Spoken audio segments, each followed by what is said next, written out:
Actually, so I don't know, do you call it curbing yet? It's just The like a curb? gutter, Yep, that's curb, yep. but like my driveway is like that much So it would farther down. And so come down it it. makes it interesting going over it with the motorcycle. Sure.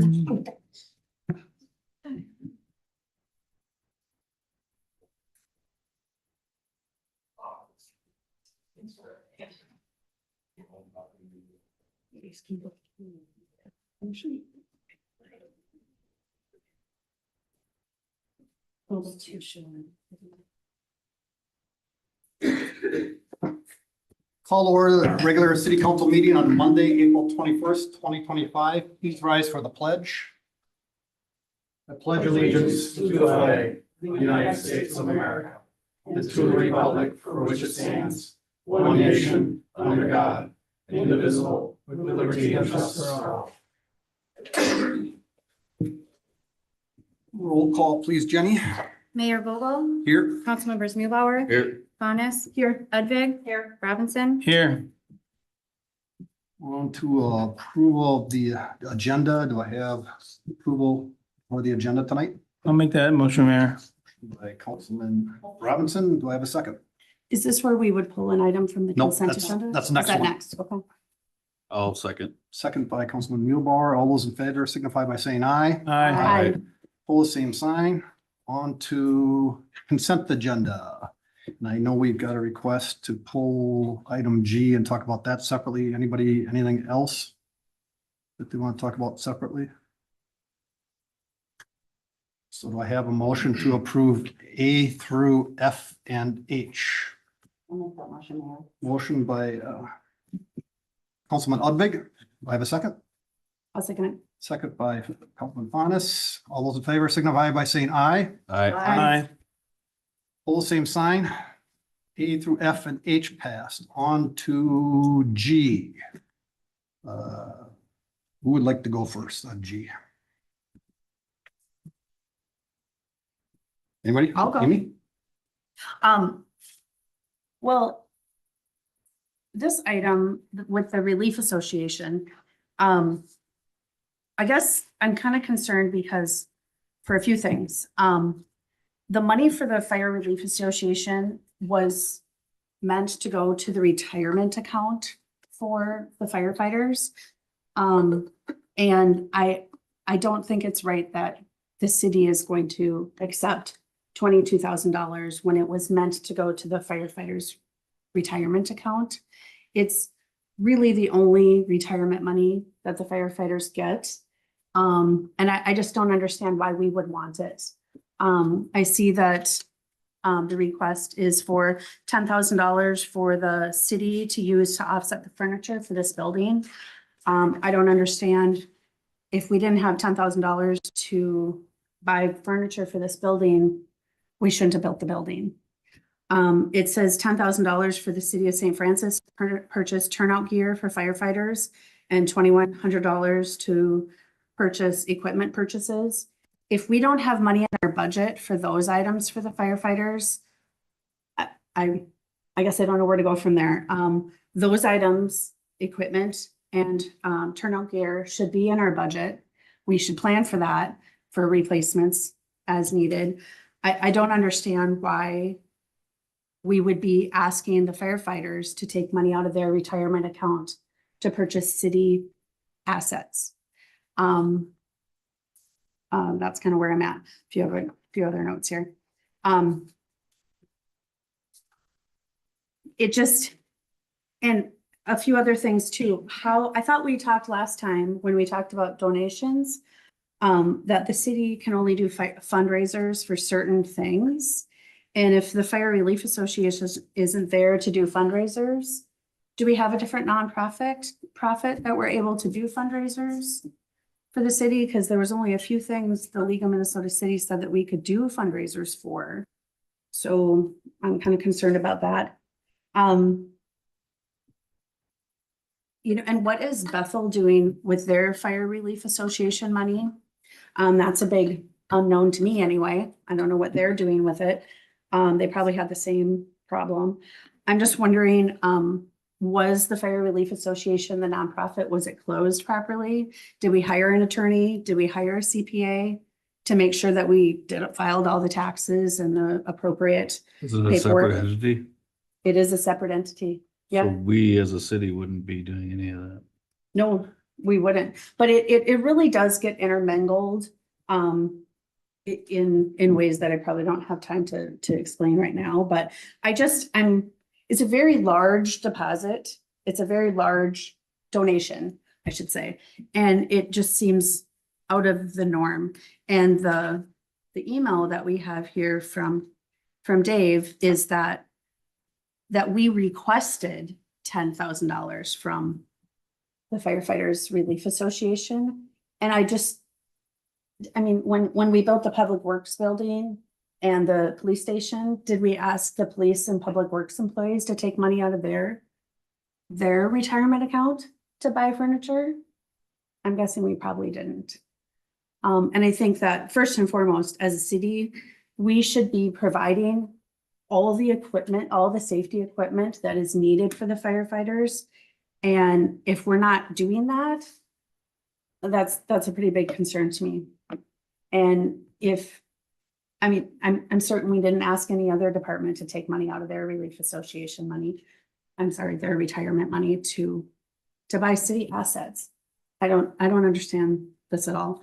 And it's nice that they want to donate money, but I just don't think it's the place for it. Once it gets donated to the city, it's basically taxpayer dollars at that point, and I just don't feel comfortable with that. The money that is in there was done by fundraisers from the firefighters. And I saw over the years many letters asking people for donations, and it said all over those letters, this money is for the Firefighters Retirement Association and their relief. And now to just give it to the city, it just seems disingenuous to me, and I don't feel comfortable with it. Dave, you want, just for clarification purposes, real Yes, quick, sir. do you want to talk about when they went from the firefighter relief to the city? To the SVF pension fund. So that transition happened back in 2016. Prior to that, relief associations managed two separate accounts. One is called the special fund, which, to Councilmember Faunus's point, is where the retirement dollars are stored. The second account is the general fund. So when they switched their funds over to SVF, they transferred all of the retirement dollars over to their retirement accounts. The general fund cannot be used for retirement expenses. The general fund is for fundraising that they can purchase equipment from, that if they had a gambling operation, that's where those dollars would go. The two ways that the retirement gets funded is through an elective city contribution, which we do, and through the fire state aid, which is allocated to every city. That's how the retirement piece gets funded. This cannot go into their retirement accounts and was not designed to go into their retirement accounts. The Relief Association, to Councilmember Muehlbauer's point, is a third-party entity. They have chosen to dissolve. They have chosen where to send the money. This isn't the fire chief, this is the city administrator. This is where the membership has decided that they want the money to go. It's not a question of whether or not we have enough funds to cover turnout gear. That's where they decided the money to go.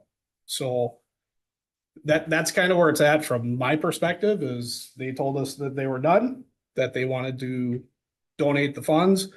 This is where the membership voted that those funds go to. That's why it's in front of you today. And I can't speak to police or public works on, and they traditionally wouldn't have a mechanism anyway. Well, it's not apples to apples the way retirements are set up, I don't think either. Right. Anybody else, Kevin or Sarah? I got a question. Yeah, could they have spent the money anywhere they want to, given it to children of the poor or? There are given it certain any- requirements that they can donate to. It has to be a nonprofit, and I believe there's a couple other entities that they can donate to, but it's pretty specific on who they can donate it to or what type of organization they can donate it to. And how are the board members put in place that voted on this and then decided to dissolve and then donate? So this was a membership driven, so it wasn't just only the board, it was the majority of the membership that had voted to just be done with this. So Okay. they haven't really been active for a number of years. I think they looked at it as more of a liability. And again, they just got to the point where they wanted to be done. So they weren't coerced or cajoled in any way that, hey, we really need to hand out here, because I know the city has the funds for that. Correct. You know, that's why we do what we do. Correct. And the Okay, board members are here, so. If you have okay, that's all I have, Mayor. Thanks, Kevin. Sarah? So I just have a question where it says for the fitness equipment for the new facility, who requested the donation? That came through the city administrator. Okay. Joel, got anything else? Not really. I think Dave kind of answered my questions. I think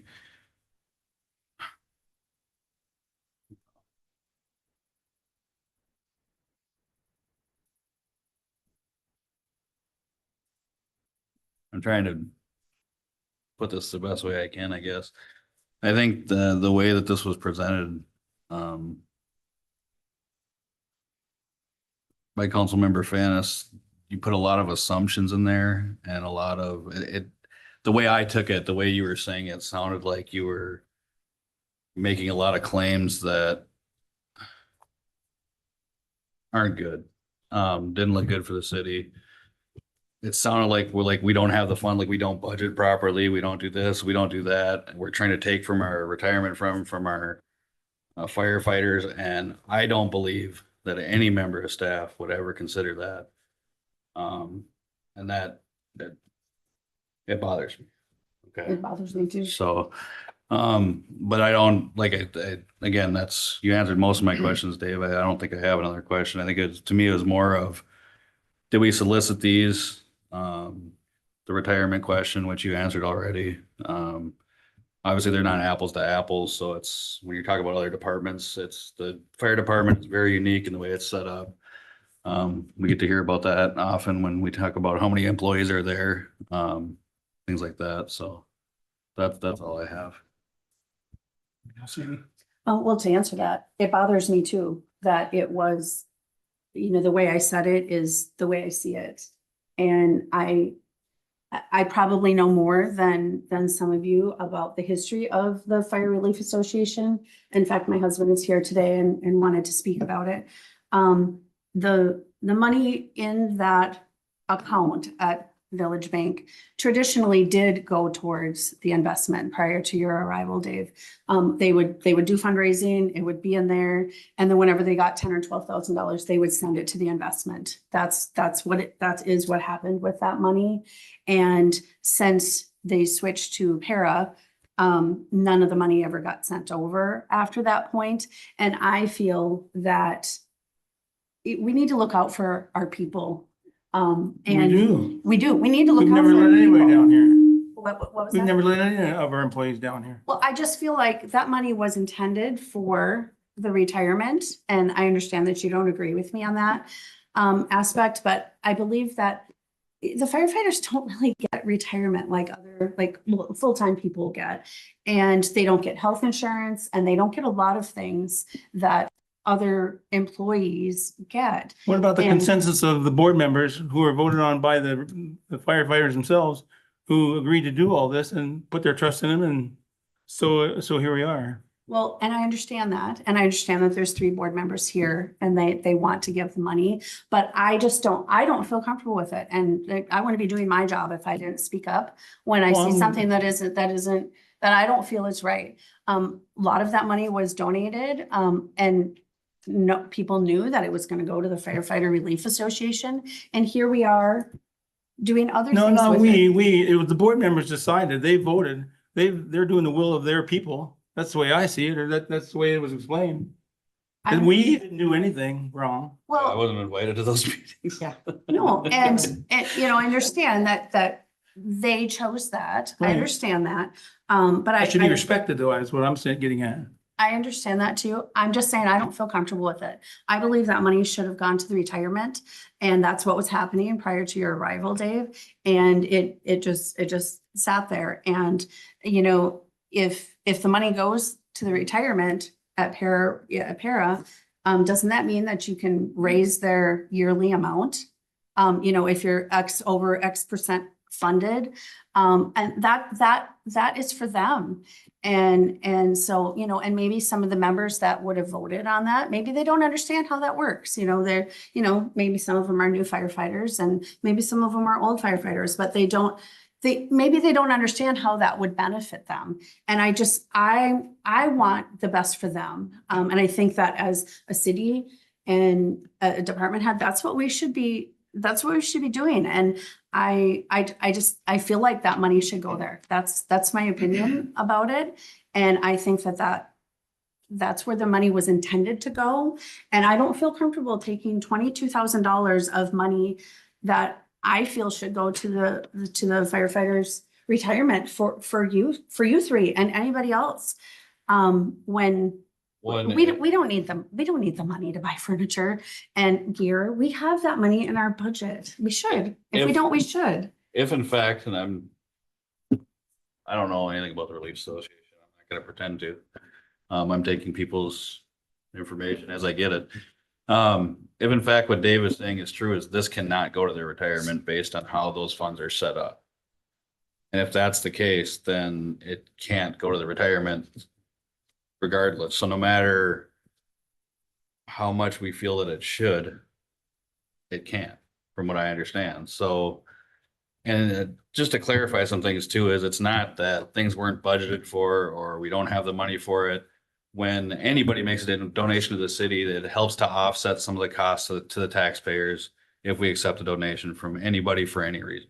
So it's, again, to me, it was the way it was presented, it sounded as if we were trying to be underhanded and take from our firefighters, and that's not at all what's going on. If the members voted to donate, then that's the members' wishes of what they want to do with their dollars. And if it can't go to the retirement, then it can't go to the retirement. So I don't Well, understand. I mean, no matter how strongly we feel that, it doesn't matter. Well, he's saying that it can't go to the retirement account, but if the bylaws said that it did go to the, you know, Well, that's. you know, it's been disbanded for Your such job. a long time. You can't, if you follow some bylaws and not others, it just doesn't feel right. And so that is where the money went prior to Dave's arrival. And so I don't see how it just all of a sudden can't go there when that's where the money was intended to go. And whether the bylaws are right or wrong, or the members are Well, it sounds like here or something took not place in here. 2016, which changed a lot of things, and there's a lot of things that I definitely do not understand. And I get more confused the more we talk about it. And I would assume that would be a legal question for the Relief Association to have their attorneys hash out if and when before they came this far. I don't know. I mean, because if it's not a city entity, we wouldn't use our city attorney because that's taxpayer dollars. Again, it's more muddier than it was before we started for me, but it sounds like it can't go to there for whatever reason. And I don't know, that's. I spoke with Amy about this a little bit beforehand, and I'm just gonna be honest and tell you right now where I fall. I'm gonna fall under the request of the board to donate the money. However, I spoke with Kate and our attorney today about this. This is where donations and charity stuff gets real murky and muddy.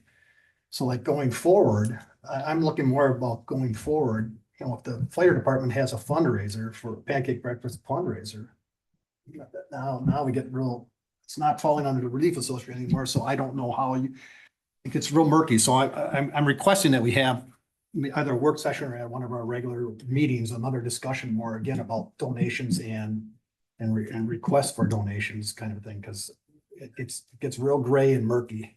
And so going forward, because I could see to her point a little bit, I could see if somebody comes to pancake breakfast 5 years ago, that they probably thought they were given to the firefighter relief fund towards the retirement. It just probably did. But even though some of the funds are probably going towards the other budget for ongoing fundraising, but that's why it gets real gray and muddy right away. So, but that's all I've really got. I don't know. Like I said, I'm going to vote to accept the donation, and I respect your decision if you vote otherwise, and I don't know, I feel like we're ready to vote, but if somebody wants to share more, feel free. Anybody else? I just want to say one more Yep, thing. go ahead. I honestly just want what's best for the firefighters. And as a city, we need to look out for our people. And I feel that buying equipment with something that I feel should have gone somewhere else isn't the right thing. And whether it was meant to happen that way or somebody asked for it or not, I just don't think that's right.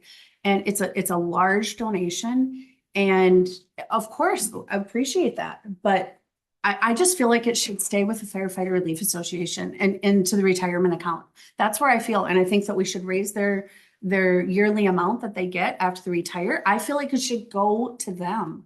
I'm looking out for them. I don't want to be looking like I'm the bad person, that I'm accusing somebody of doing something wrong. But I don't feel it is right that we are taking money that I feel that should go to the retirement, the only retirement they really get, and using it for city assets. How can we do that though? If we're told it cannot go to that, how can we don't, where do we, I mean, he's telling us it can't, it's not. He's telling us that, and I'm taking you at your word, but I Was didn't there a read point that where we anywhere. could? I didn't- Was I there hope a it's time when we word. could have done that? Not as it sits in the current definition of their account as a general fund. So as I stated in the beginning, when a relief association was managing the funds directly, which means they were taking the state aid money, they were responsible for managing the firefighters' pension accounts. All of that money got deposited into the special fund. That is for the retirement. You have two uses for a special fund: to fund the retirement, and you can pay some board salaries out of your special fund. Your general fund is if you're collecting dues, if you're fundraising, or had other streams of income such as charitable gambling, which could not be intermingled with your special fund for retirement.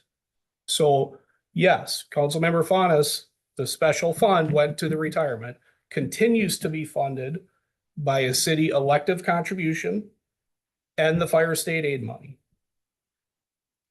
This is the general fund. According to the state auditor, we are not allowed to distribute donation money into a retirement vehicle for individual benefit. I know it's super confusing. It is. And in all fairness, right? Right. It is super confusing. Yeah. And there's a lot of complexities to it. I assure you, the team has worked through all of this. How close was the vote? Was the vote like, I mean, was it like two people saying no and, or was it like a good majority?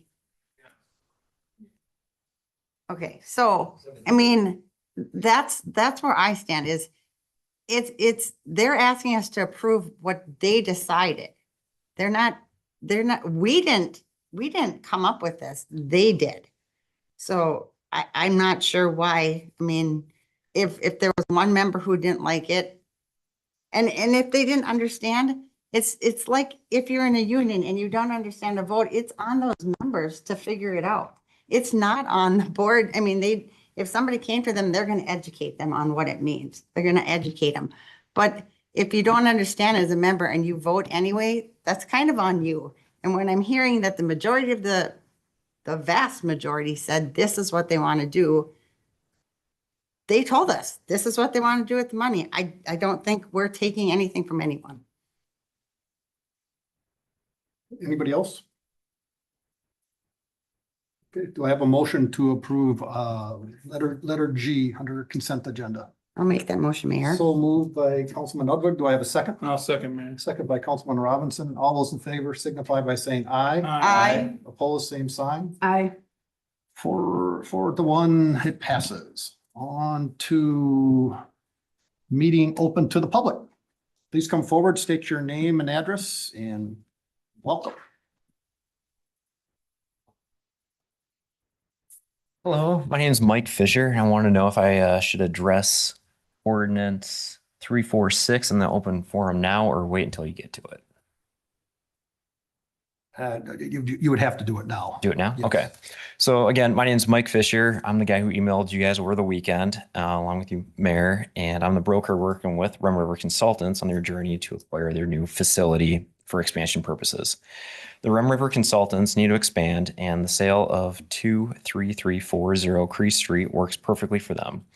I'm urging the mayor and council to think hard about the sale of the property, as if the Rum River Consultants are not able to purchase that, they'll be forced to expand and look in another city. Now, as I know, their offer was not as high as the other, it's still above ask, only has a financing contingency, and therefore I think the city not only needs to look at the price point of the sale, but also the long-term economic impact of the community. Their use conforms to the city zoning requirements. They employ 36 people. They're active in the community events, volunteering. They work here, they live here, they want to stay here. And also they are willing, if their offer is to be accepted, to lease back the space. There's a area there that's for release that you guys have been using to rent out to the locals for the amount of $10,100 during the due diligence period. And for these reasons, I feel they're a better buyer and user for the property, and I'd urge you to consider their offer over the other. That's all I have.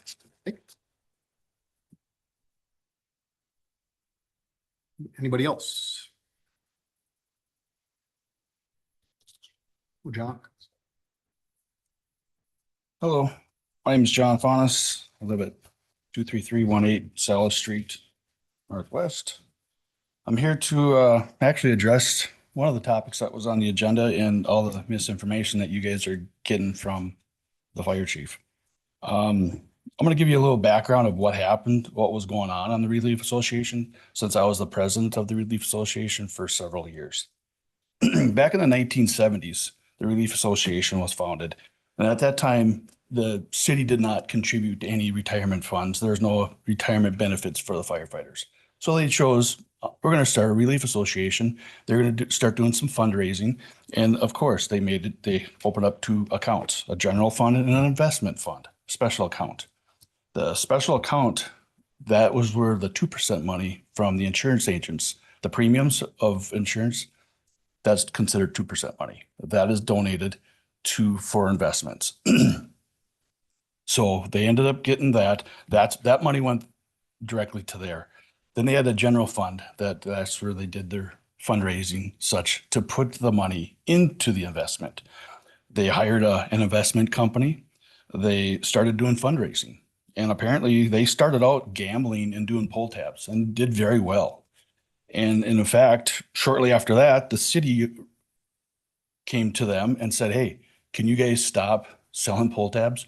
Because we have the Lions that want to do pull tabs and other entities want to do fundraising on that. And if you do so, the city will contribute and they'll match the 2% funds to the Relief Association to go right directly into the investment. So they took that offer. They're like, okay, we'll just do fundraising. We'll do Pioneer Days. We'll do the French toast breakfast, car washes, whatever.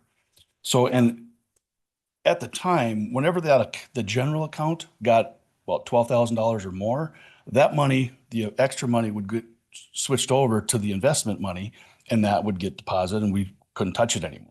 So we always had about $10,000, $12,000 to utilize that money to do startup events, to buy all the stuff to get an event going, if you will.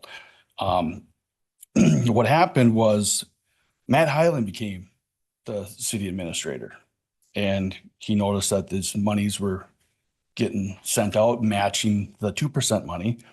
And he looked and searched and couldn't find any documentation for the agreement between the Fire Relief Association and the city.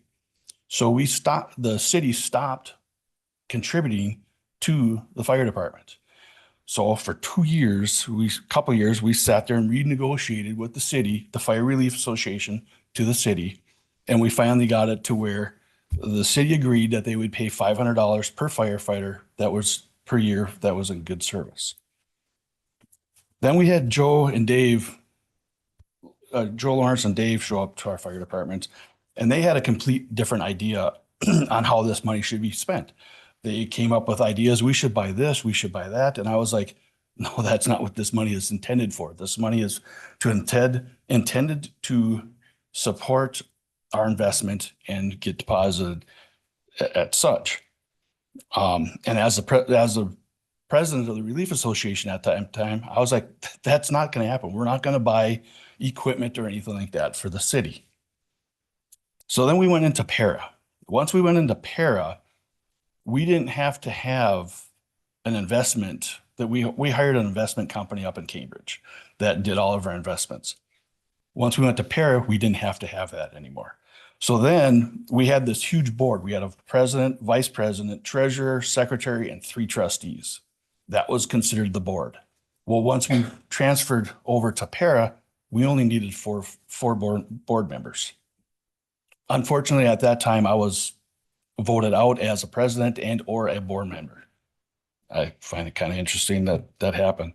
I was suspended for 45 days because I disagreed with Dave in one of the relief meetings. Shortly after that, Joe became the assistant chief. And in the old fire department, we had 2 cabinets upstairs that were locked that said Fire Relief Association all over the top of them. Well, Joe decided to cut the locks and go into these cabinets, and all that stuff that's in those cabinets were gone. I have no idea. I've talked to some people, they still can't find the documents. So is the last 30, 40 years of the Relief Association, is that gone? I don't know. It concerns me that it does.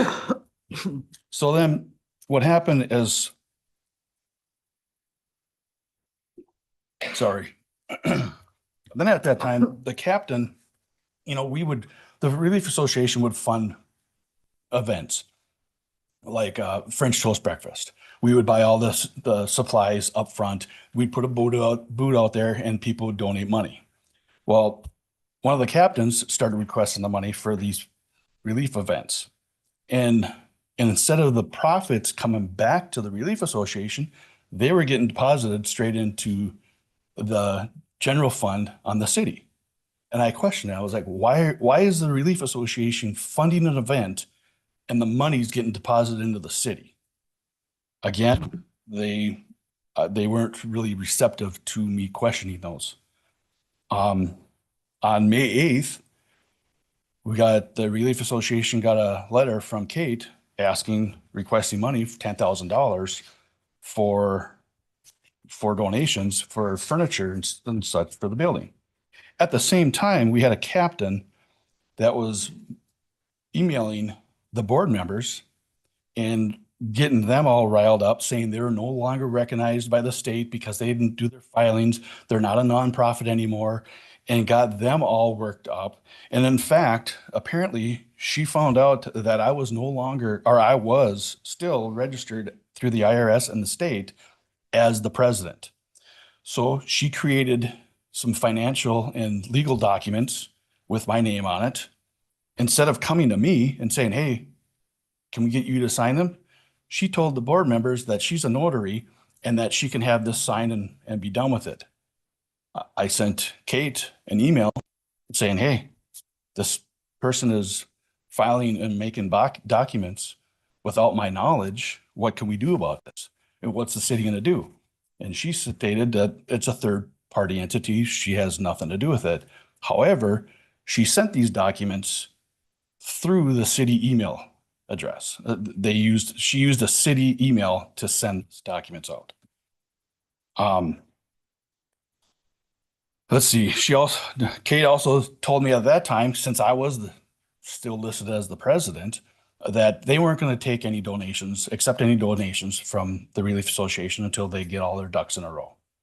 And I'm like, great, perfect. So the treasurer at that time, who actually was just one of the 4 board members, and actually we only had 3, including the treasurer, she contacted Village Bank, who the captain was getting her information from, and she also contacted para to find out what should be done. We got to do something with this money because we sat on it for forever. The treasurer contacted para indicated they should contact an attorney. So she did, or the treasurer contacted the attorney, 2 attorneys actually, one of which dealt with Bethel's. They're very knowledgeable in nonprofits and how to close those accounts. And his recommendation was to refile with the state to get in good standing as a nonprofit, and then contact a CPA to do the taxes, because his taxes have not been done for years. And on January 8th, they had a meeting, and one of the firefighters suggested that. This captain who created these documents said, no, this is a done deal. This money is going to the city and that's it. The treasurer resigned shortly after that. She's like, I don't want to have anything to do with this because my name is not going to be on any of these documents. And so you guys are accepting a donation from an unregistered nonprofit organization that hasn't filed taxes in several years. It's disappointing that the certain individual was going to these board members and getting them all riled up over misinformation. She was telling them that they're going to get audited, they're going to get sued, they're going to get all this other stuff. And in fact, if you call up Para, which I would ask, one of you guys to do, call up Para and ask them what should be done. Can this money be transferred over into their investment? Yes, it can, because that's what it was intended for. That's what the entire thing, the whole Relief Association was a fundraising mechanism to get money so we can invest it for retirement. And I guess I want to close with, I don't benefit from any of this, from sitting up here and talking to you guys today. I don't profit from it because my money's is done after my separation date. The only thing I'm looking forward is for the future firefighters that decide to retire. I mean, this, if he was fiduciarily responsible, he could get in there and talk with Para and be like, raise up the rates of what it should be. I think we're at $4,100. They're very vested to the point where they could probably raise it up even more. And that's really all I have to say. Thanks, John. Thank you for your time. Thank you. Next. Remember, just please state your name and address.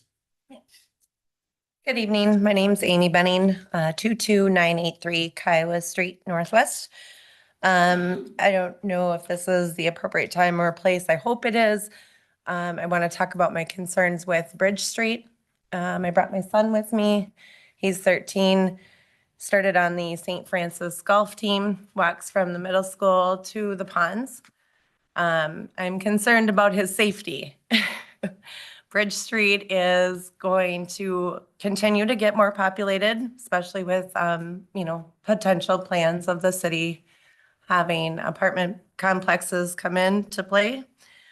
But crossing the street from this, basically on the north side of Bridge Street where the schools are, once he has to cross that street over to the ponds driving range, the speed limit is going up to 55 miles an hour just past the ponds, but people are already gunning for that 55 mile an hour speed limit.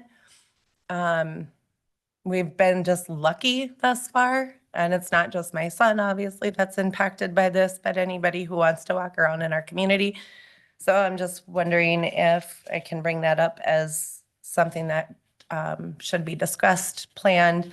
I also brought an application for the planning committee, so I'm looking forward to potentially getting on that committee because these are concerns of mine, and I'm proud that I can get up here and speak about it instead of just being part of the problem. I want to be part of the solution. So thank you. Thank you for sharing. And thanks for your interest in stepping forward. Just real quick, just in general, are you just asking for like a reduced speed? Is that it, or? Sorry. Yeah, correct. That's Yeah, what I'm so asking. it's not just the speed limit. I mean, we all know people like to go faster than they should. I mean, technically, I think those roundabouts are about 15 miles an hour. I don't think many people do that around there. So it's just the whole entire path. I know it would be expensive to have more of like a sidewalk, a dedication from, say, crossing the river all the way up, because I mean, there really isn't a whole lot of foot traffic probably from, say, past the high school up towards the ponds. So there is an underground passage, but he said that it's just for golf carts. So I'm not really sure if that's the case. Don't want them to get hit by a golf cart too. That could cause some serious injuries and or deaths. So I guess as just a concerned motherly figure, I'm open to just opening up a discussion with the community to see how we can make those improvements, as well as 47 is a major concern, which I see is on the agenda for tonight as well. It bothers me every day that I go into work, that 45-mile-an-hour speed limit starts before the school is even passed. And it's both schools, the church and our elementary school. So I scratch my head thinking, who was part of that decision, you know? So definitely slowing that area too. And there's bigger problems as well with that intersection between the liquor store and Quick Trip has been quite dangerous. Last year, we had a very terrible accident, some fatalities as well, quite a few in that corridor, which is concerning also. And we are growing. So it's good to look out for the safety of our community members, our students that are passing, crossing those dangerous roads in the afternoon and in the morning when people are so distracted on their phones and, which they're not supposed to be, but just so many distracted drivers. And we can't, obviously our police force does their best to stay on top of that, but they're not always in the right spot at the right time when we need them. But yeah, that's about it. Thanks again. Thanks again. Just to respond to that quick too, that's a county road. So you're gonna want to email your county representative too. And that would be Julie Brastad on that side of the river. Cool. So just a heads up on that. Awesome. No, I appreciate that. Thank you. Anybody else? Okay. Meeting open to the public is closed at this time, down to old business, the Highway 47 design discussion. I'll just kick this off and I'll kick it to Kate here in 1 second, but I kind of initiated this a little bit because I know previous council had made a decision to go with 2 roundabouts and 2 stoplights on Highway 47. But I just wanted to revisit it one time before we proceed any further. I mean, we continue to proceed with it, but do we really want 2 roundabouts and 2 stoplights? And it's based on what I'm hearing. I'll just say this right up front. I was very skeptical of roundabouts when they came into St. Francis. I would probably say I was on the no side. I've come to accept them and actually kind of like them. I don't say I'm not gonna go so far as to say I love them, but I like them. And You gotta slow down then. you gotta slow down, yeah. But the reason I bring it forward, and like I said, I'll let Kate go on a little bit more about it, but quickly is it'll cost the city of St. Francis more money to go to the 2 stoplights rather than 4 roundabouts. Are we really willing to accept spending more money ongoing maintenance of those stoplights? That falls on the city, not in the county. Excuse me, not the county, the state. Whereas 4 roundabouts, and I was looking through the old information from back when the council passed it, and MnDOT, without any hesitation, points out like 24 reasons why roundabouts are better and for safety. And I always hesitate when I use the word expert. However, you got to give MnDOT some value. They've been doing this a long time. They better know what they're talking about to some degree. And so do we really as a city want to take on added expense because we know better? And my other thought is stoplights do seem safer a little bit when you think about all traffic's got to stop. But are they? Because I know what most drivers do. Well, and that crosswalk was there when those 2 girls got hit too. So I mean, the lights were supposedly, I don't know if they hit the button or not, but. But most of the time, The I know crosswalk what, was there, but not the lights. Right. Yeah. I know what most people do. When they see a yellow light, Yeah. they're actually accelerating. They're trying to beat the light. Instead of slowing down, they're actually going faster. So I'm not gonna be the spoke in the wheel that stops this process. If the council really wants to stick with the 2 roundabouts and 2 stoplights, but I want to encourage us to think about maybe going back to the 4 roundabouts and I don't know, I'm gonna throw out to Kate for a second. If there's more you want to add, I don't. Yep, so Mayor and Council, just to remind, so we have kicked off the steps for the environmental and design. So that's why it's on the meeting tonight, is I need to know right away. If we're going to make a change, we would be able to request an amendment to our $7 million regional solicitation grant. They don't anticipate it would impact the grant, and where they would see some type of an impact is if our project went from 50,000 to 17 or some dramatic shift. However, that is in the hands of Met Council when we request an amendment. I put the 2 designs in there. So the one that had the 4 roundabouts and the one that has the 2 and 2. And then the PowerPoint that MnDOT had provided with these designs. Really, I'm happy to answer any questions, but time is moving. So we need to know, we need to make this commitment going forward if you have a preference and change. Otherwise, we will begin with the final designs for the 2 lights and 2 roundabouts. So with that, I'm happy to answer any questions regarding the project. Start, Joe. Do you, and I don't recall exactly who won, I'm assuming it was the one that with the 2 stoplights, but when we had the community engagement, what the favorite pick was it the 2 lights? I'm thinking it was just because. So Mayor and Council, we did a lot of community engagement with our first engineering team. We did 2 open houses. We did an online survey and a stakeholder survey. That was in 2019, right after those girls had their accident on Pedersen there. There were a lot of calls for both the bridge and the stoplights. And a tunnel And a tunnel, yeah, but we really explored all. With these designs, so the original 4 roundabout design that had been selected back in 2020, later 2019, that is the first engineering team. Then we went back with a second engineering team, and they went further into the crash studies. They did the second design with the alternatives. We did the stakeholder meetings at that point where we got the groups together based on each intersection. There were some individuals who were supportive of roundabouts. There's some individuals who were supportive of lights. And that was reflective of the businesses that are existing still today, except for, say, Dollar General wasn't there yet, or AutoZone. So there wasn't a lot of change. Residents pick what they know, what they're used to. So resident-wise, they wanted the bridge and the tunnel. But there's an understanding of the roundabouts now too, so. Well, and the tunnel, just for the public too, the tunnel, the water table's too high to even consider that.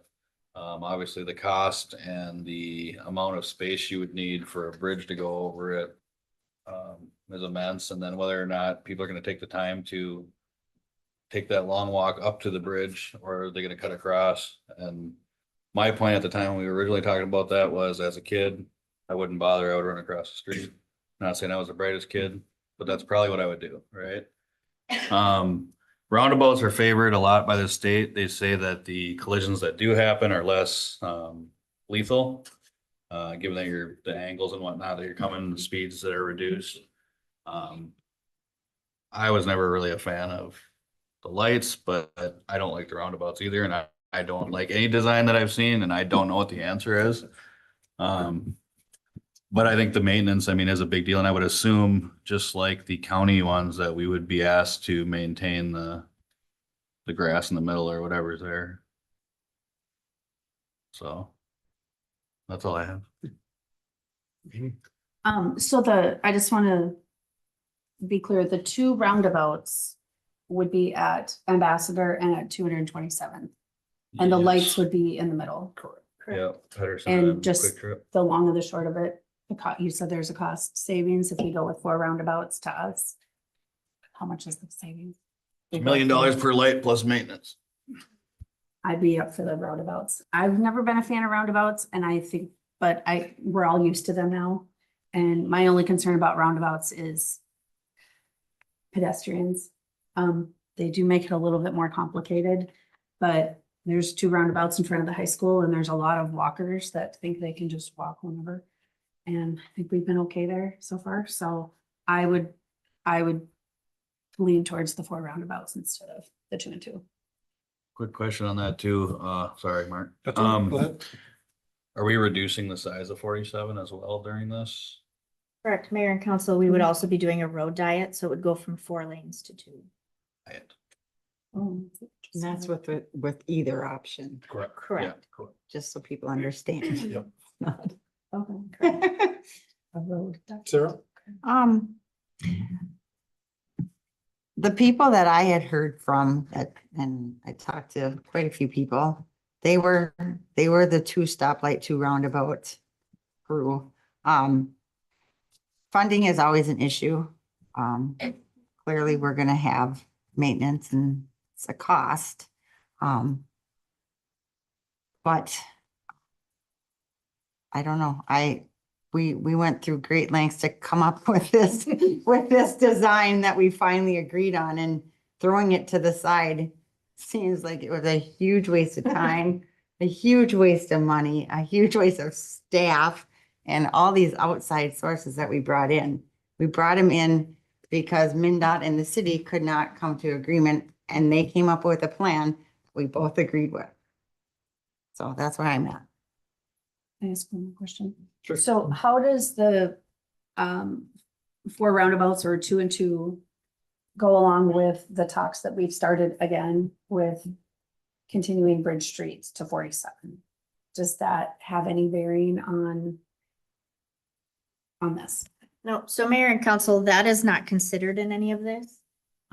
If there was a time where we were to connect to the highway system, we would have to meet their intersection controls at that end. So that would be part of the extension design, not a part of this. As Pedersen, it would have to meet Pedersen, so we would be building that leg. So either way, it would work. It's not like the roundabout's gonna be, or the light's gonna be off, or Correct. either way, it would work. We just have to You'd have to make connect it it. work. Yeah. Correct, you'd have to Okay. make it work. Kevin?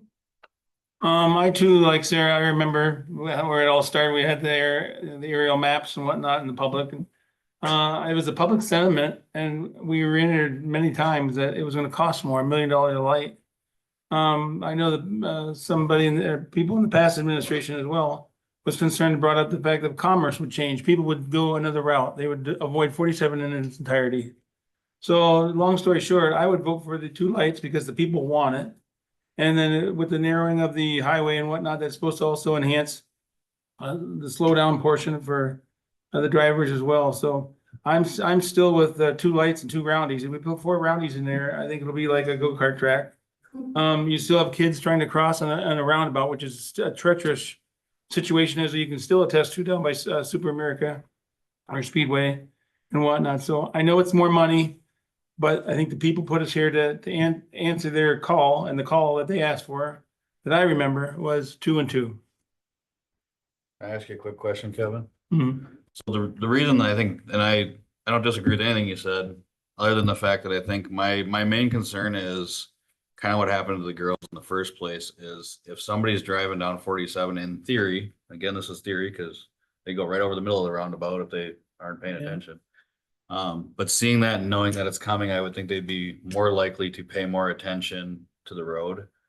Than if there's a light there and they're just used to going that way. I can see more people looking at their phone and just going through the light, not paying attention, rather than slowing down for the roundabout, knowing that the roundabout's coming.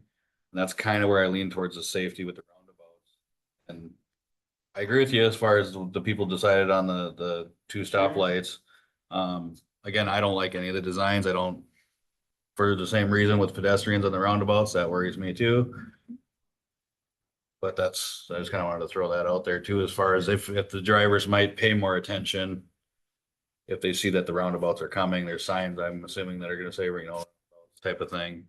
Rather than being more complacent with the stoplight, assuming that, oh, it's always green, the habits that we get into as people, man, closer we get to home, they say more accidents happen too, probably because we're more comfortable and less, less aware. So that's kind of where I lean towards the roundabouts at this time. Sure. Again, taking in consideration the commercial aspect of it, this is kind of a unique stretch Yeah, I think it will, hurt the commercial side of things.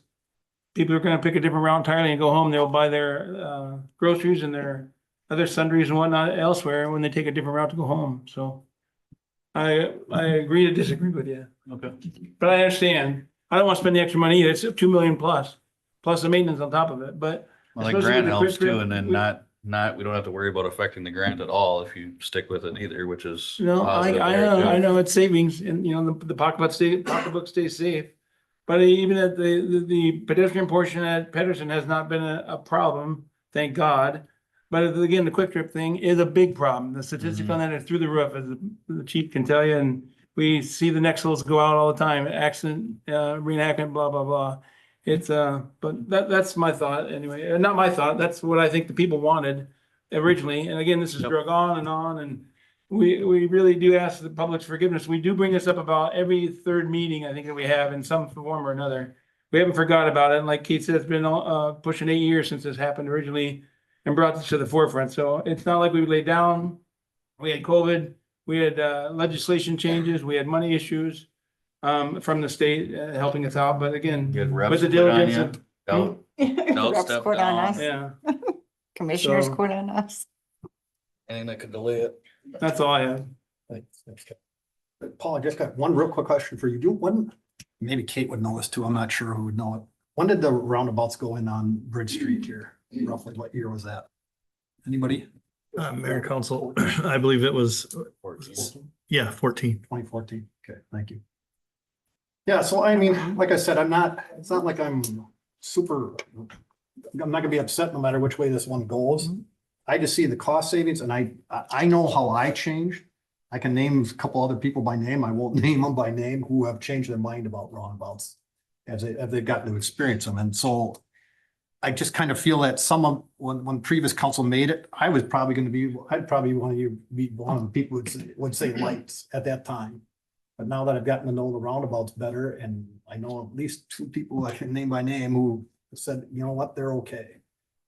Yeah, and so I don't know that they were really fully immersed in roundabouts at the time when this decision was made, so. I'm obviously for the 4 roundabouts, but I'm not, like I said, I'm not gonna be upset if the vote goes the other way, so. Well, it sounds like it's gonna be your vote.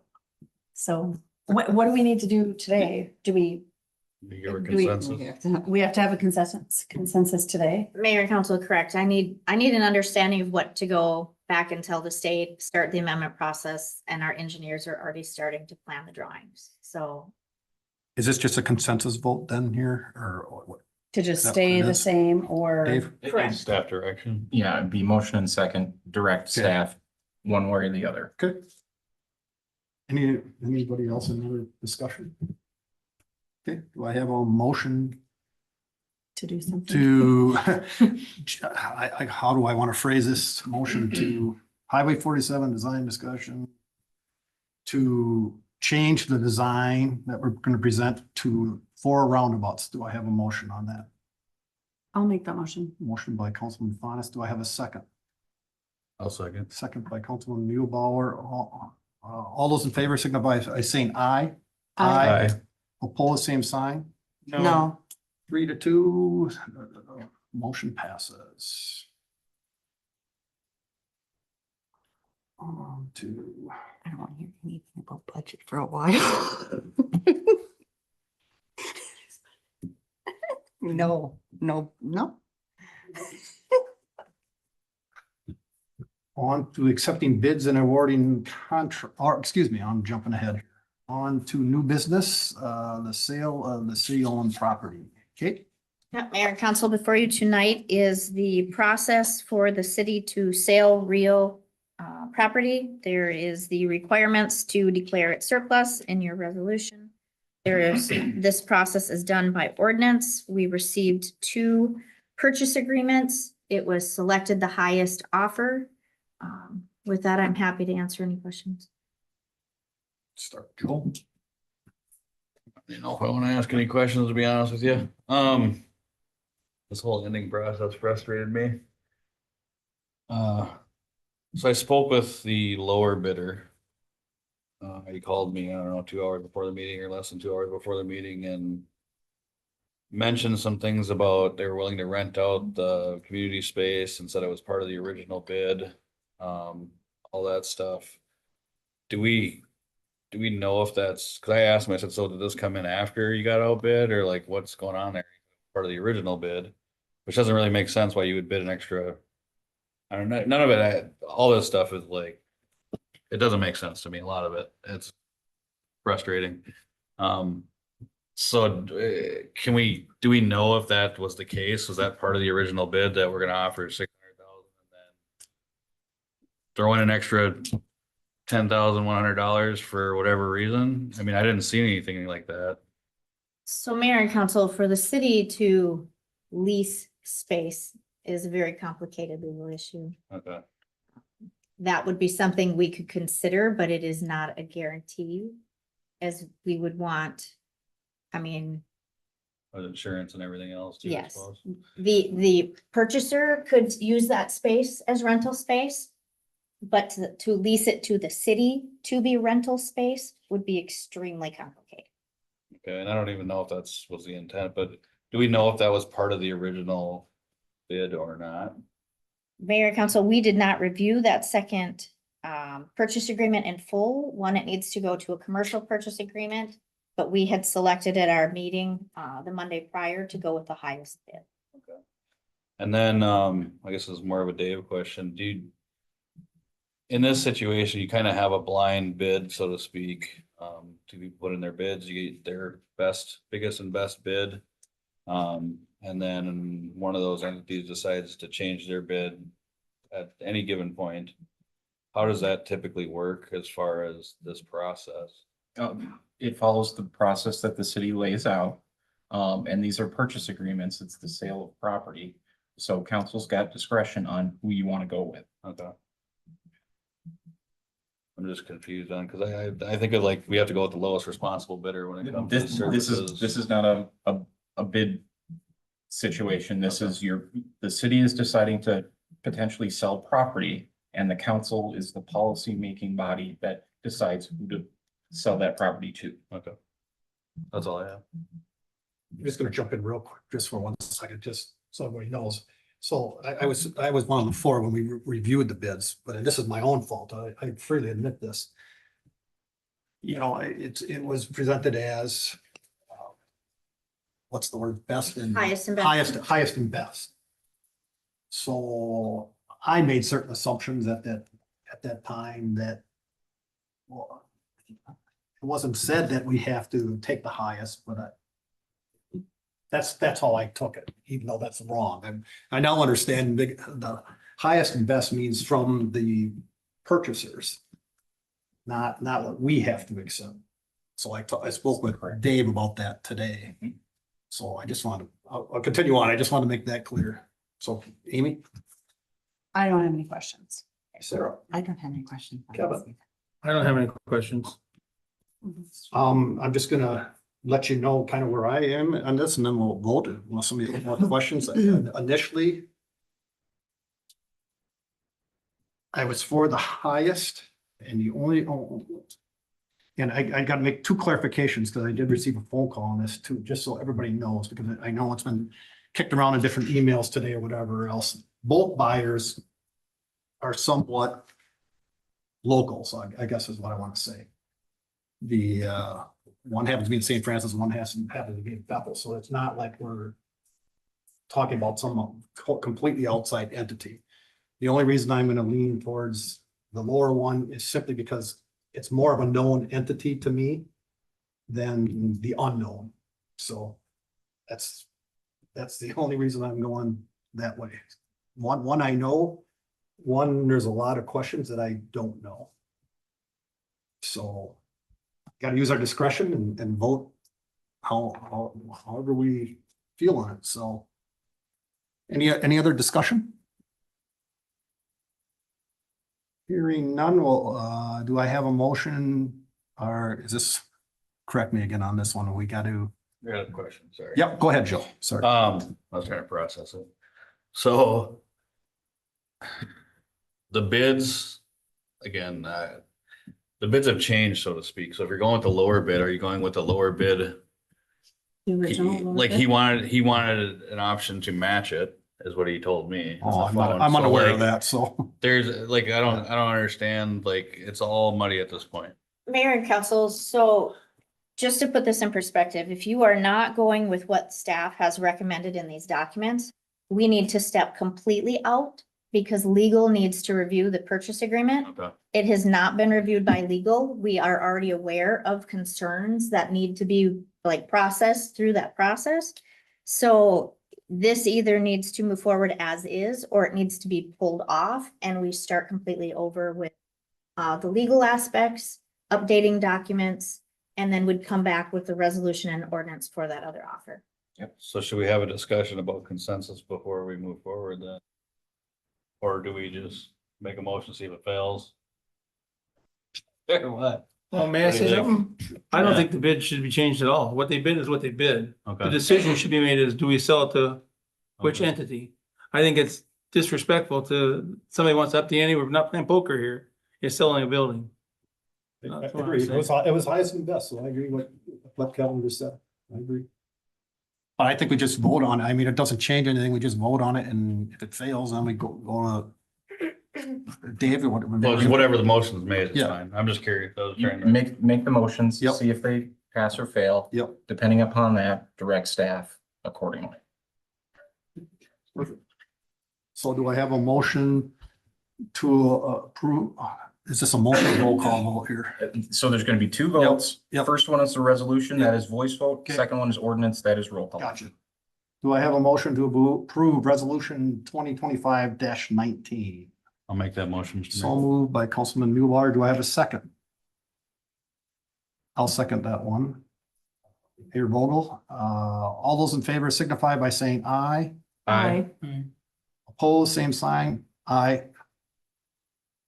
So it passes 4-1. That just made it surplus property. Correct. That is correct. And now we gotta do the sale to R&R Capital. Correct. Do I have, this is not a motion, it's just a roll call vote straight on it. It'd be motion and second, Okay. and then roll call vote. Okay, do I have a motion for ordinance 346 authorizing the sale of city surplus property to R&R Capital Investments? I'll make that motion, Mr. Mayor. So moved by Councilman Muehlbauer, second, I'll second it. second by Councilman Fondis. All those in favor, roll call vote. Mayor Vogel, No. Councilmember Fanners, No. Muehlbauer, Aye. Ludwig, Aye. Robinson. No, So the ordinance fails. So now we've got to direct city as to how to proceed. We need a motion to, Yes, you do a motion and second to direct staff and whatever you want us to do to go back. Either to reopen the process or to negotiate with the other entity. I don't know, how do people want to proceed with this? I'm open to whatever. How do we direct staff at this point? well, it's an ordinance, so you're gonna need 4-1 either way, right? At the end of the day. Alright, I guess I would make a motion to direct staff to. I don't know. Explore the other entity or fill out paperwork. I don't know what the hell you want to call it. Purchase agreement? Purchase agreement. I think two questions here. Does the council want staff to go back and reopen the process? Or does the council want to direct staff to negotiate with the other entity? I would make a motion to negotiate with the other entity. and please name the other entity for the record. Rum River Consultants. Do I have a second? I'll second that. Second, but any other discussion? All those in favor signify by saying aye. Aye. Aye. Aye. Sorry. Opposed, same sign. No. No, 3-2.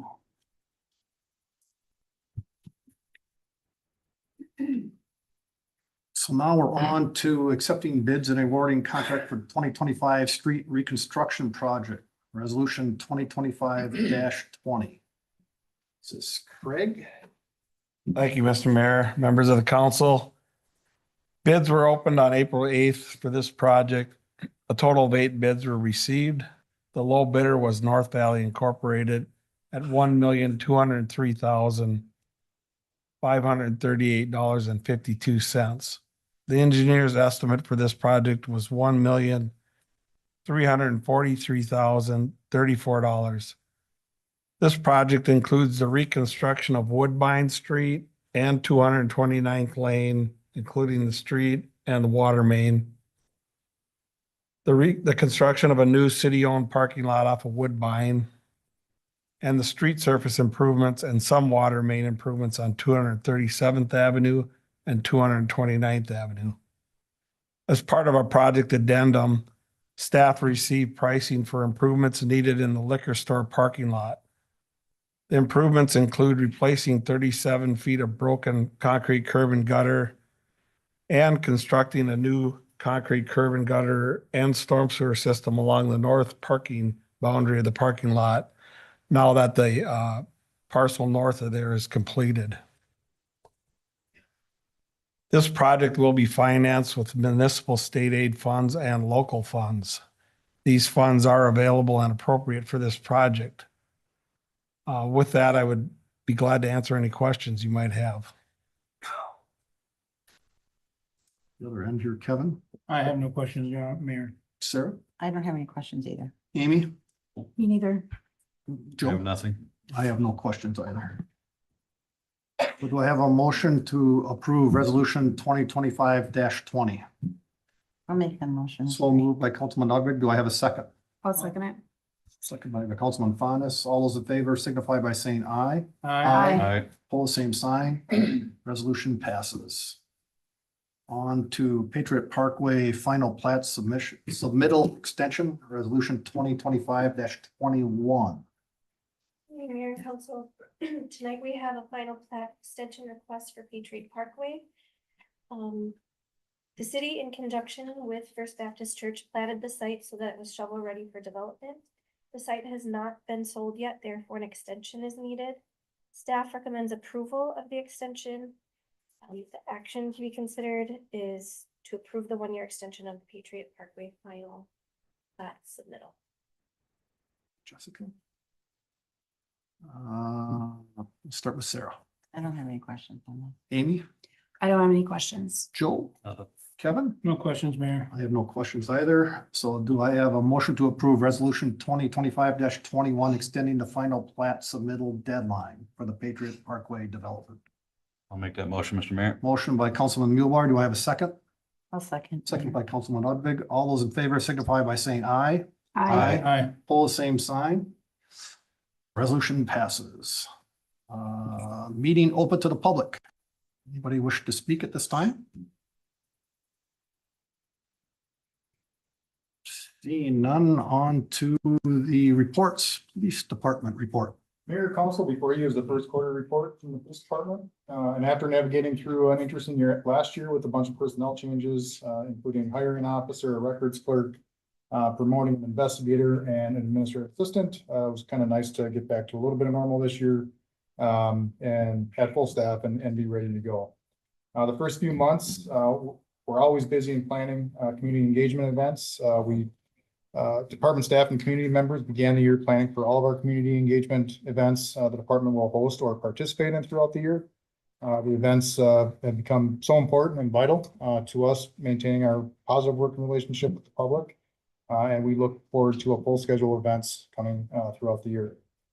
Officers were busy during the quarter, generating 1,944 incident offenses, which is an increase over the first quarter of last year. This included 25 Group A offenses, including assaults, burglary, narcotics, fraud, theft, and damage to property reports. Also 25 Group B offenses, which includes DWIs, disorderly conduct, trespassing offenses, etc. Those are the basic, again, crimes that need to be reported to the FBI for their annual uniform crime report. All the other call types are categorized under what's called all other offenses. This typically falls under the Group B offenses and include incidents such as medicals, vehicle accidents, animal complaints, noise complaints, welfare checks. A lot of our more numerous types, more regular types of calls fall under that. All other offenses. And there were 1,226 of those call types during the quarter. Officers performed 668 traffic stops throughout the quarter, issued 92 citations, and 47 cases were referred over to investigations. Officers and staff completed 263 hours of training during the quarter, which included EVOC, or Emergency Vehicle Operators course, crimes motivated by bias, evidence collections, and forensics, mobile field force, and contraband training, to name a few of them. So police department staff, they're doing an outstanding job. Again, it's nice to be back at full staff and working all cylinders over there. They're staying very busy. And at the same time, we're still working toward the implementation of moving to our Axon camera systems here early summer. And I hope to have an update for you on that on my next quarterly report. And at the same time, we're continuing to work towards that K9 program implementation early next. So that is the quarter in a nutshell, and I can answer any questions if you have any. Chief, Amy? Oh, I don't have any questions. Okay, Joel? No questions. Great job. Appreciate everything you and the staff. Kevin? No questions, just want to say a good report. I really enjoyed the part about the more education, less citation. I know other communities that have their monthly sheriff's reports, and their big complaint is citation, their speed, right? You know, the community members driving through work, they got kids. Again, safety first and foremost, no matter what. But you guys take the time, and I think it comes from the top down, as I said before, education before citation, and citations are needed, and they are a good enforcement. But I think our citizens appreciate that, so common sense prevails. Sarah? I don't have any questions either. Great report, and it's fun to see the flyers for all the upcoming events and to start getting excited about it. So they're all gonna start rolling out here pretty soon, and it's every year the budget gets bigger and better, and it's really a great time to be in. It speaks volumes again for people to come out and meet our officers, so that when they need them, they have to show up at their house, they have some level of comfort with them, and that speaks volumes.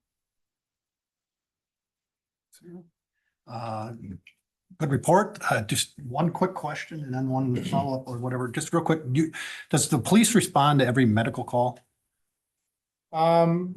We get dispatched every medical call. Some of the lower priority calls to keep our officers available, especially if we only have 2 on at the time, we will defer some of those to the fire department or Alina themselves.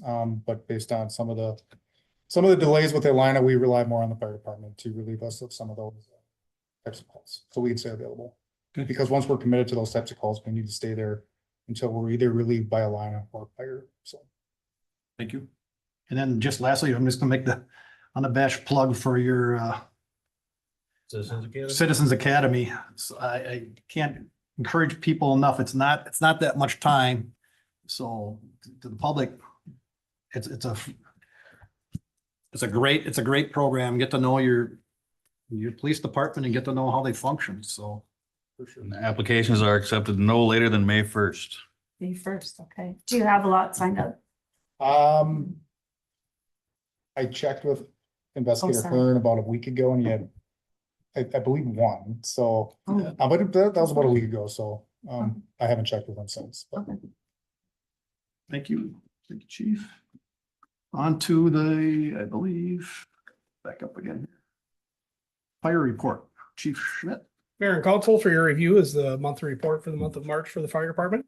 On the course of the month of March, we ran 85 incidents on the month with an average en route time of 7 minutes and 33 seconds. And an average at scene time of 13 minutes and 6 seconds. That's a little bit above our goal of 10 minutes. But as you'll see on a later page, we did respond to 10 mutual aids on the month, which usually elongates our response time depending on which city we're going to. The chart below is our breakdown of incidences as we found them after dispatch: 50 medicals, 11 canceled, 4 building fires, and the list goes on. And below that is the distribution of calls by station or duty officer. Our dispatch codes are on the header of the first page. We ran our distribution between fire and EMS is on the right-hand side. We're showing a projected increase in volume on the year of 11.6%. And we're averaging for the month of March, 2.83 responses per day. On the last page, or the next page, it shows our incident count by the hour of day. We're really starting to see that noon to 1 p.m. become a real consistent call time for us. We highlighted some of that in the upcoming newsletter article for the community as well. And our busiest day remains Friday, which isn't entirely uncommon. Our firefighter responses by day a week. You see our dip on Tuesday. Not quite sure why it dipped so much on Tuesday, but that's one of the trends that we're starting to keep track of with our software as well. And our average firefighters by hour of day, as you can see, that 5 to 6 o'clock time when people are coming home from work, we seem to have an increase in firefighters showing up for calls. We had 29 fire runs on the month, 56 EMS. Our average on-scene time for an event was 38 minutes, 43 seconds. We did experience $6,000 in total fire loss on the month, $3,000 in content, $3,000 in property. One was the Cary Street apartment that I sent a council notification out. And the second one was a grass fire that I sent a council notification out that ultimately started a shed on fire at that incident as well. So that's where those dollar losses come from. A little bit short on our goals for turnout time and time to arrival at 47 and 44 respectively. And as I stated earlier, we did give mutual aid 10 times on the month. You can see the breakdown of which city we were responding to: 4 to East Bethel, 2 to Andover, 2 to Nowland, and 2 to Oak Grove. And we also received 5 mutual aids on the month, primarily for grass fires and the apartment fire call as well. So with that, I'm happy to answer any questions you may have. Joel? No questions. Again, thank the staff. Appreciate everything you guys do. Kevin? No questions, good report. I really like the new layout. I do have a question. I do have one question on that glucometer that used to show up in, how's that going? I know there's several individuals that require that. We still get a fair amount of active use. So one of the challenges that we're working on is, as you've heard me lament, our new software isn't really good at picking up those aggregate individual interventions. So we're building that program as part of our ecosystem to try and pick it up a little bit better. But I would say we're still averaging 12 to 14 uses of our glucometer. That's been pretty average. And of any of those parties involved, are the family members more or less involved than they were a year or 2 years ago? You had some community outreach, so to speak, and some education, et cetera, helping out. It's really hard to say. You know, we will see high utilizers, if you will. One will move out and another will move in. We may not see somebody for a while, and then they'll start to spike up their run volume because they may be dealing with another illness or injury that's contributing to their primary issue. So it does wax and wane. We do still have a couple high utilizers in the community. They have evolved over the last 18 months that we're seeing different high utilizers. But by and large, I would say it's been pretty stable. Okay. Yeah. That's all I had. Thank you. Very good. You're welcome, sir. Sarah? I don't have any questions. Great report. I too like the layout. I appreciate great comments. Thank you. Thank you. Thanks for the report. I echo Sarah here. I kind of, at first I wasn't sure when I saw this report format, but I'm getting used to it. I'm actually liking it. So. Mayor, can I ask a question? You certainly can. I wonder if we can go back and address the new business A. Joe kind of threw me a curveball with asking about upping bids and changing PO or purchase orders. And can you recap on what we moved to sell? That was a consensus. And on the resolution, we declared disposal. Correct? Yeah. And then on C, who do we sell it to? We didn't sell it. We didn't sell it. We didn't sell So it. that's what I was gonna ask you, talk to you after the meeting, because I was confused on. Well, let's talk about it now. So what we did was we agreed 3 to 2 to renegotiate, which not really, I don't know if it's really renegotiate other than drawing up the paperwork, so to speak, with Rum River Consultants over, we denied the R&R, yeah. So we're looking at going with our local person now. Because there's originally a suggestion by council, which, or not by staff.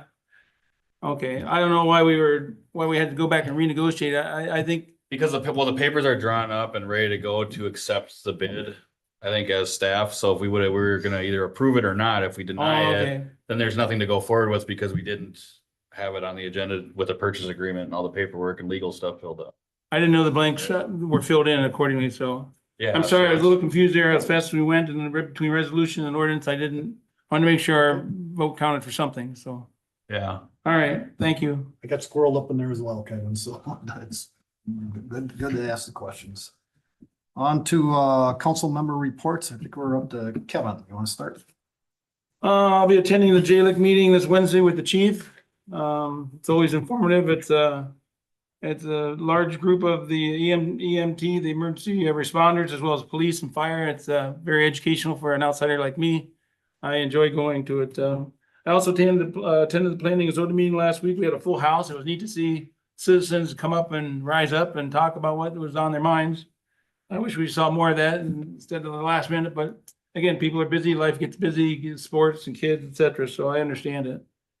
Also be attending a fire meeting as we inch forward to the merger with Bethel as far as taking over their fire services. I'll be attending that meeting on Wednesday as well. So other than that, it's still fun to be here and I enjoyed the hell out of it. Thanks, Kevin. Sarah? I don't really have anything to report, but I agree, Kevin. This ride is great. Amy? Never a dull moment.